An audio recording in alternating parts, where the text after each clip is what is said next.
AMLC flags 6.77 billions in transactions linked to BP Sara and husband. Sinabi ng Anti-Money Laundering Council AMLC na ang mga bangko ay naghain ng kabuuang 6.77 billion na sakop at kahina-hinalang mga ulat ng transaksyon na kinasasangkutan ni Vice President Sara Duterte at ng kanyang asawang si Manasseh Carpio. Kinumpirma ni AMLC Executive Director Ronel Buenaventura ang 313 covered transactions reports at 17 suspicious transaction reports para kay Duterte na may kabuuang 3.772 billion. Para kay Carpio, nag-ulat ang mga bangko ng 317 CTR at 16 na STR na nagkakahalaga ng 2,998 billion. Kung pinagsama ang mga ulat ay may kasamang 630 CTR at 33 STR. Ang Anti-Money Laundering Council ay nagpapakita ng talahanayan ng mga transaksyon at kaukulang halaga na nakalink sa mga bank account ni Vice President Sara Duterte. Sinabi ng AMLC na ang 470 na transaksyon ay umaabot sa humigit kumulang 3.92 billion mula 2005 hanggang 2026 na sumasailalim sa malaking aktibidad sa pananalapi sa mahabang panahon. Binanggit din ni AMLC Executive Director Ronel Buenaventura na tumindi ang mga paggalaw sa pananalapi sa pagitan ng 2009 at 2013 na may patuloy na mataas na taunang kabuang lampas sa 400 million. Binanggit ni Representative Teddy Ridon ang disparity sa pagitan ng nasabing mga naiulat na transaksyon at ang idiniklarang net worth ni Duterte. Ibalik ang 73 million plus 375 million, total of 448 million sa ating National Treasury. Sa pagbubukas ng pagdinig kaugnay ng impeachment laban kay Sara Duterte, mariing iginiit ni Jinky Luistro bilang chair ng House Committee on Justice ang kapangyarihan ng committee na isulong ang proseso alinsunod sa konstitusyon, sabay pagtukoy sa bakanting upuan ng Vice Presidente bilang malinaw na simbolo ng hindi nito pagharap at sa mga aligasyon. Sa matapang niyang pananalita, pinahiwatig niyang hindi dapat takasan ang pananagutan at ang tamang lugar ng pagpapaliwanag ay nasa loob mismo ng pagdinig, hindi sa labas nito. Habang giniit din na ang investigasyon ay papasok na sa mas mabusisi at ebidensya-based na yugto o tinawag niyang forensic truth. Sa gitna ng mabibigat na paratang tulad ng umano'y maling paggamit ng pondo, pag-aabuso sa kapangyarihan at pagbabanta sa ilang opisyal, narito panoorin natin ang kabuang detalye. Ang Vice Presidente ay may pananagutan na ibalik ang 73 million plus 375 million, total of 448 million sa ating National Treasury. Sixth, we heard from Attorney Gloria Camora of the COA, who confirmed that the Commission proper has resolved the Vice President's appeal on the notice of disallowance, effectively affirming that this allowance covering more than 73 million pesos. She further disclosed that the COA has issued 3 additional notices of disallowance, indicating continued deficiencies in compliance. These developments lend significant weight to the financial irregularities under examination.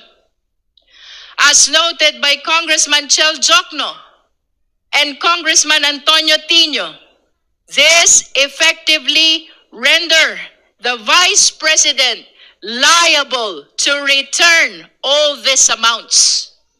73 million pesos plus 375 million pesos to the National Treasury.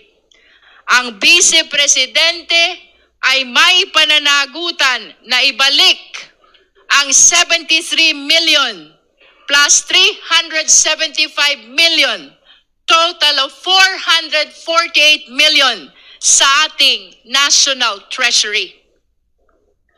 And when we heard all these resource persons, the committee will note that while I disallowed certain probing questions to ensure fairness, I nonetheless permitted all inquiries that sought to clarify the truth.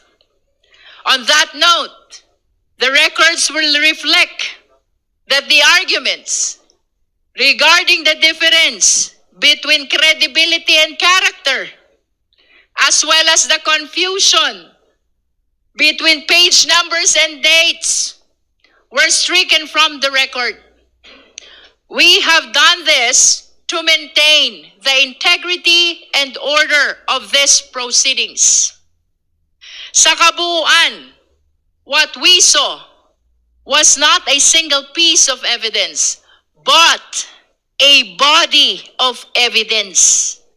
Hindi pa isa-isa, kundi magkakaugnay. Nagos na nga tayo. Tila ginagaslight pa tayo. Ang mas mahalagang tanong ay kung nasaan ang pera. Ngunit ang sagot sa atin ay tungkol sa grado sa kolehiyo. And the worst part, this explanation is not being made here, but everywhere else. Ang gusto natin ay testimonya sa ilalim ng sumpa. Pero ang ibinibigay sa atin, press release at content sa social media. But there was one thing we could not ignore. Something that was right in front of us.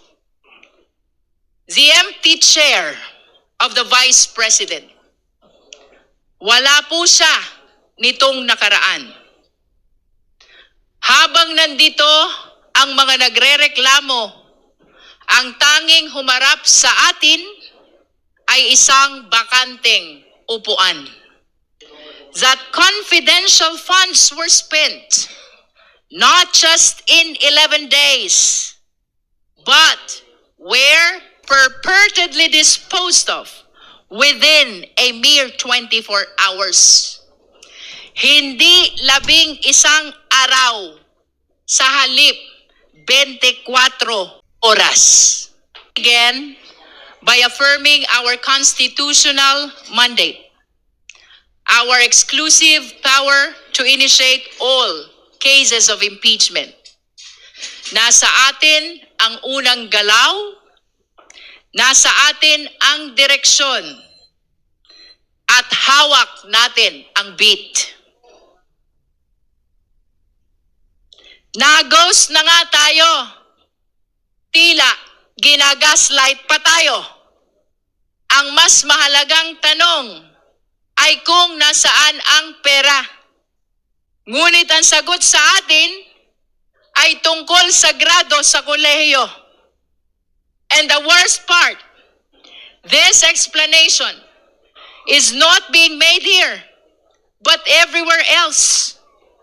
Ang gusto natin ay testimonya sa ilalim ng sumpa. Pero ang ibinibigay sa atin, press release at content sa social media. But there was one thing we could not ignore. Something that was right in front of us. The empty chair of the Vice President. Wala po siya nitong nakaraan. Habang nandito ang mga nagrereklamo, ang tanging humarap sa atin ay isang bakanteng upuan. That confidential funds were spent not just in 11 days, but were purportedly disposed of within a mere 24 hours. Hindi 11 araw sa halip 24 oras. Again, by affirming our constitutional mandate, our exclusive power to initiate all cases of impeachment. Nasa atin ang unang galaw, nasa atin ang direksyon, at hawak natin ang beat.